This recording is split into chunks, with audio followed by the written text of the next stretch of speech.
All right, guys, we're going to try not to get kicked out of here. What is going on there, citizens of the Reject Nation? We just got done literally like 10 minutes ago watching Spider-Man Across the Spider-Verse. You guys could whip that like button. That'd be very much appreciated. We're going to have to keep this really quick. But first, we got a word from our sponsor. Greetings, Trekkies and Trek Curious. Prepare for warp speed, because we're going to venture into the Star Trek universe. Thanks to our sponsor, Star Trek Fleet Command. This free-to-play open-world MMO lets you take command of your very own starbase on the edge of the final frontier. Beam up and construct fleets of your favorite starships and recruit iconic officers to your crew as you chart a course toward your expanding territory. Vanquish rivals, mine resources, and uncover the secrets of strange new worlds. Prepare to embark on a voyage to the mysterious Delta Quadrant. Uncharted spaces filled with unthinkable dangers that will put your fleet's abilities to the ultimate Kobayashi Maru test. So round up your crew and customize your fleet, because there's no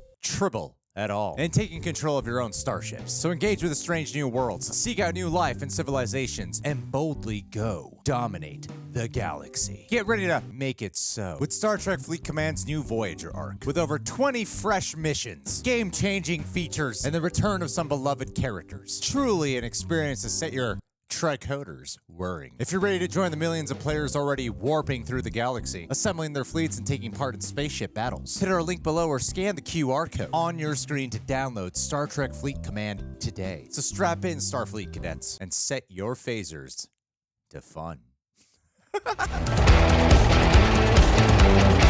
All right, so real quick, the plot of this movie, trying to keep it to what the trailers have shown us as to not spoil it. Miles, he reunites with Gwen and gets flung into the multiverse. He meets a whole squad of spider people who are basically the guardians of the multiverse. These heroes, they start bumping heads on how to deal with this new threat they're facing, which is a fantastic debate, by the way. I'm probably going to talk a lot more on that later on in this video. That creates a massive conflict between Miles and the other spiders. So with this whole journey, they're upping their animation style and action sequences, but really, at its core, it's a story about acceptance and Miles having to redefine his whole idea of what it means to be a hero. He's got to dig deep and figure out how to save the people he loves most. Some serious soul-searching shit right here. As bigger as this film is, as higher stakes as this movie is, it's also a much more personal, more intimate film about Miles Morales and especially about Gwen Stacy. Arguably, this is just equally her movie as well. In fact, the prologue of this film, without giving anything away, is very much about her. Spot is, as teased in the trailer, is the villain. As funny as he is in this movie, he also becomes something that you can see as, wow, that is one of the most threatening villains you have to deal with. John, what did you think about it? I'm still piecing my brain together, which is a good thing. This was spectacular in every sense of the word.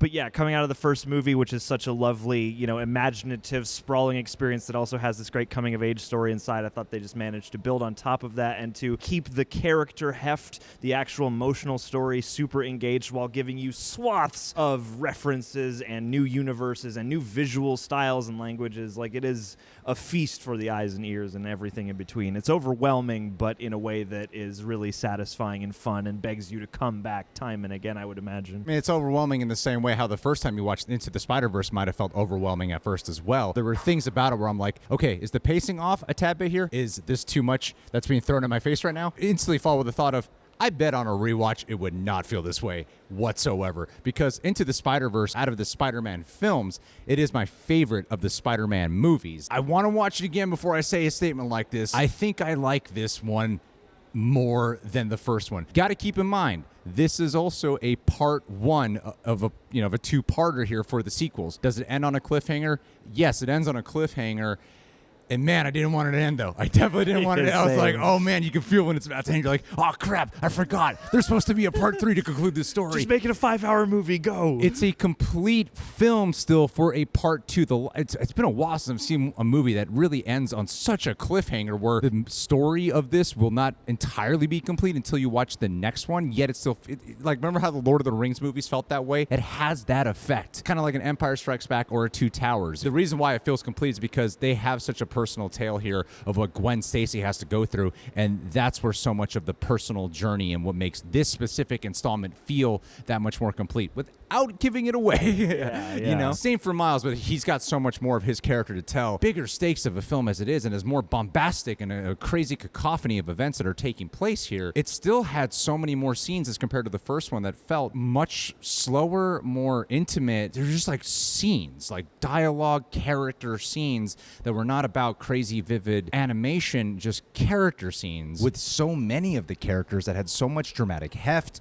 heart, and tension at times, especially with the parents. There's some truly exquisite scenes with the parents that propel this movie forward. And in fact, so much of this coming of age story is also about parenting. They're spliced throughout this whole movie that also made this film feel that much more, I don't want to just say the word harrowing because I feel like I abuse that word sometimes, but it does. It makes it feel that much more harrowing. It is a bit of a harrowing journey. I mean, the fate of the multiverse hangs in the balance. For also what's personally at stake here for these characters. It's so much darker than the first one. It's darker than a lot of the other Spider-Man movies we've seen. You know what it does? It really hones in on the hardships and themes that we know of Spider-Man characters and makes such a great meta commentary on it, but doesn't get lost in the meta commentary on it. It gets you invested in the turbulent trials of what one has to endure on such a grand yet small scale. It's so impressive how they do it. Yeah, and it's also, again, super universal and intimate because even though these are being applied to these science fiction stakes, so much of what is happening is building off of, again, the coming of age story that came before and just the confronting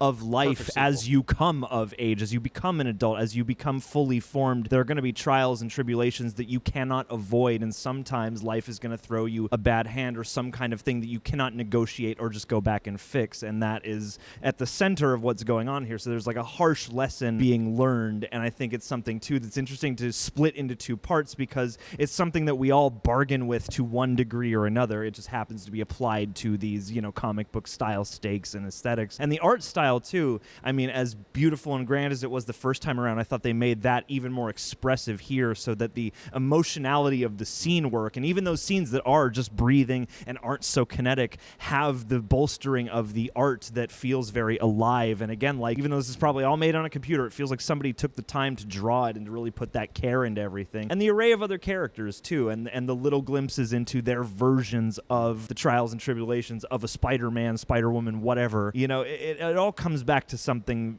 relatable and universal, even though, yeah, it's so high concept. Yeah, there's a lot of these great dreamlike abstract expressions that they'll do that are just about the hardships and the terror that's going on within, like Miles Morales especially in this movie. Sequences where it's like, this is just something that's taking place within his mind. It has a bit of that cerebral effect of the horrors of the things you got to face within that are also manifesting itself externally. It's so much deeper than the first one, but it's still really funny. It's a really funny movie at the same time. I mean, some characters that have been teased within the trailers, you know, like Spider-Punk, he's hilarious. Rock star character anarchist from like the 60s, 70s type of rock and roller, anti-capitalism, SJW. yeah, just the wokest guy. Look out. Yeah, but he's still so freaking awesome. He's so awesome. Yeah. Commentary he makes are made a lot of times for jokes. They're never like making a serious message or point with him. Implementing him here with his crazy expressions, again, with his animation style, are awesome. One character I was surprised by as well,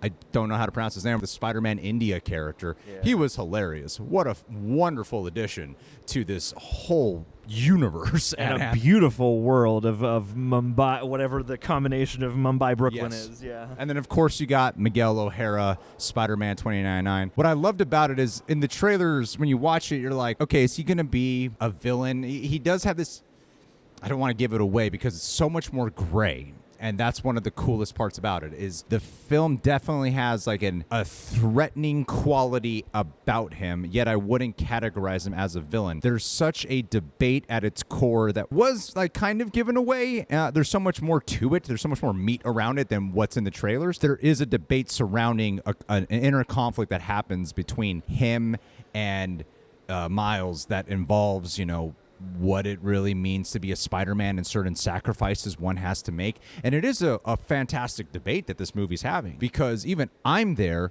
and I'm rooting for Miles. At the same time, I'm in my the audience seat going, is Miles making the right choice? Oh man, we would all want to do. Yeah, we would all be in your shoes, but also look at the big picture. I get that Miguel's a terrible communicator, but he's just such an aggressive asshole. At the same time, we're like, but what if Miguel is the one who is right about this right now? What if he's the only one who's willing to go through with what's right? Yeah, it does a great job at painting that. There's not as much Ben Reilly as I think some people might want in here. Kind of like soften the blow a little bit there. Jessica Drew is another very fun, welcome addition who brings a lot of energy and commands the screen whenever she's there. The movie's more suspenseful than the last one.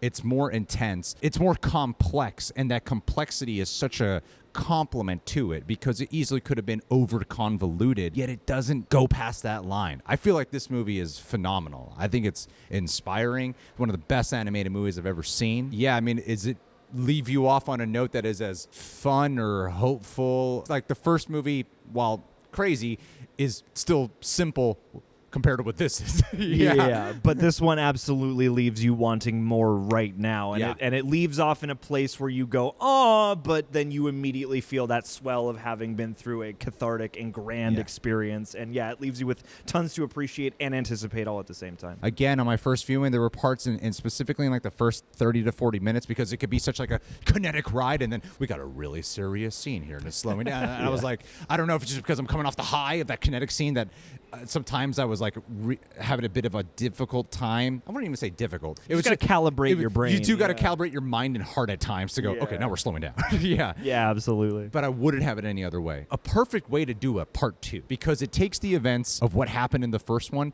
and this is the residual consequences carrying over into here, but still telling a different story, but carrying on the same story. It's the next chapter of a life. It's a strong ass film, man. Near flawless. I can't believe it was like 40 minutes in. I'm like, I can't believe they just did it again. Like they did it again and better. It's rare the occasion that I come into one of these without like worries that they're going to clear the bar, but they just effortlessly, swept me off on a journey with this. And this might be one of the greatest sequels to one of the greatest comic book movies. 100,000% on Rotten Tomatoes in my mind. Yep. Break that meter. Whoever is going to be like the 3 to 5 people who don't recommend it, you don't know what you're talking about. White, I see you. Guys, did you see this movie? What are you most looking forward to? If you haven't seen it, leave your thoughts down below. What do you hope to see in part 3, which I don't know if they've revealed the title already, but they revealed the title of the third one at the end of this movie, if you didn't know the title already. So, and even the title's like, great title. Exactly. Leave your thoughts down below. Thank you so much for being here. We will talk with you all soon. Thanks again, guys.